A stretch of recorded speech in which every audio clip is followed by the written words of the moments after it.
Hi, thank you for clicking on this video. My name is Andrea and welcome to my channel. Today I am going to do a January wrap up. So for January, I read 12 books this month. Quite a few were some fan fiction that I'm not going to talk about. I'll just go over the books, traditional works that I read. The first one is a reread for me, and that's An Affair Without End by Candace Camp. I give it 4 stars. Candace Camp is my favorite historical romance author. This isn't like my favorite from her, but like it's a good one. It follows, I'm not gonna remember their names.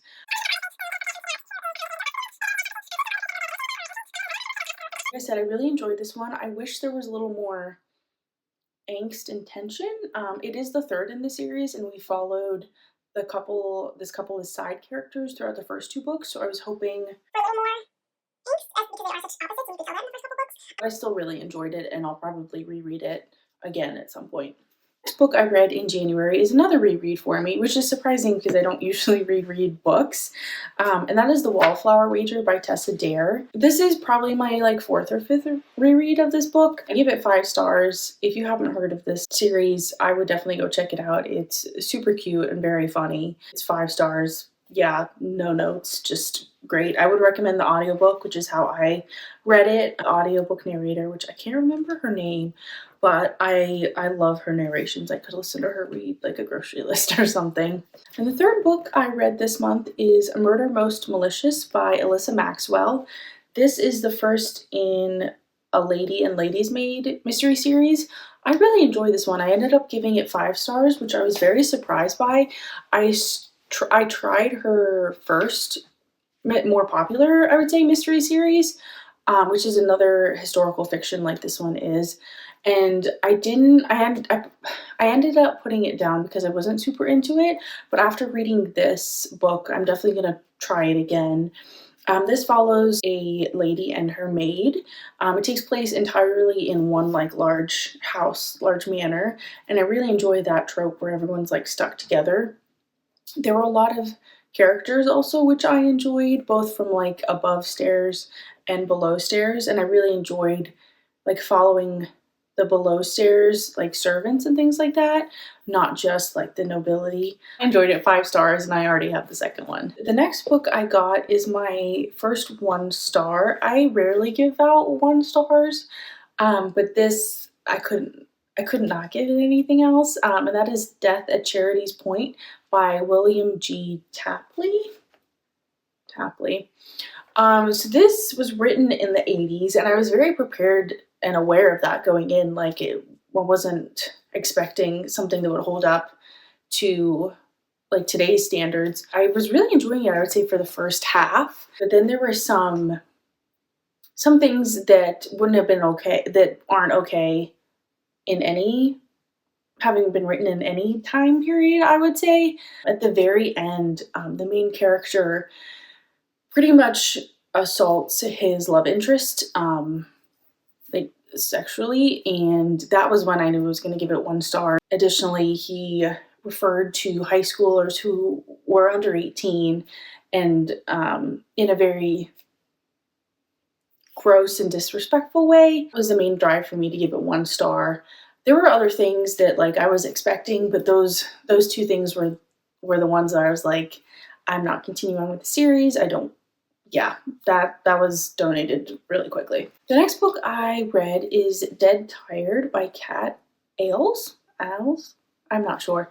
This is the second book in like I think it's called the Expectant Detectives series. We follow Alice as in the first book, she is pregnant with her first child and just moving from the city to the country. There is a murder in her like pregnant person group. I don't know what you would call that. And then in this next book, she has given birth, and you're following the same cast of characters with their babies as they're solving another crime. I actually ended up liking this one even more than the first. I gave it 4 stars. It was a little shorter than the first one, which I appreciated because I felt like the first one dragged on a little bit. But yeah, it was really cute, very witty. The main character, Alice, annoyed me less than she did in the first. She can be a little unaware of her how her actions might annoy other people, which was very clear that the author that's what the author was trying to do. That's one of like the character's flaws. It still just annoyed me a little bit, but I'm really excited to continue on. I don't think a third one has been announced, but I hope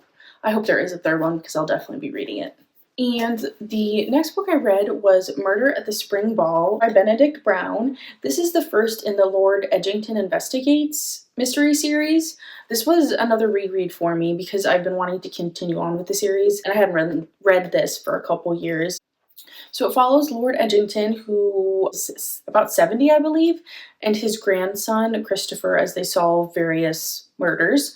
You're actually reading through Christopher's eyes, which I enjoy because he's a very funny character. This one, it takes place obviously at a spring ball, another like isolated manor trope, which I enjoy. This isn't my favorite in the series. I've read a couple other ones, but definitely a great start and I'm excited to continue on. I think these are all on KU, so if you're looking for a pretty long and well-written mystery series, I would definitely check these out. And the last book that I'll probably finish today, hopefully, as it is the end of January, that's Five Broken Blades by Mai Corland. This is a fantasy series. I think it's young adult. I'm not 100% sure, young adult or new adult. I've been in a fantasy mood recently, which is odd because I haven't been in one in maybe like 4 or 5 years. I used to read a lot of fantasy when I was younger, not recently, but I read, what was it? One Dark Window by someone. I'll pop the cover up. I didn't like absolutely love that book, but it definitely put me in the fantasy mood, and that's why I picked this one up. I am enjoying this a lot. It follows 6 different characters as they all try to go to the city to kill this king. They're all coupled up, both like just in general and romantically. I am about halfway through only, and they just started meeting up with each other. Yeah, I'm really enjoying it. It is very easy to like get through. I'm not sure if that's just due to the writing. The print is also pretty big, but it's very easy to get through very quickly, which I enjoy. The chapters are also very short, which I love a short chapter. So yeah, I'm enjoying this. The only thing I would say negative about it is read a little bit. Sometimes the characters say something that only like a younger American would say, which I am one, so like I say these things, but in a fantasy, I prefer it to not read too of our world, if that makes sense. But other than that, I'm really enjoying it, and that's not bothering me too much. So those are all the books I read in January. Thank you for watching to the end of this video. If you like it, give it a like and subscribe, and I'll see you in the next video. Bye. Didn't guess who did it, did I? And like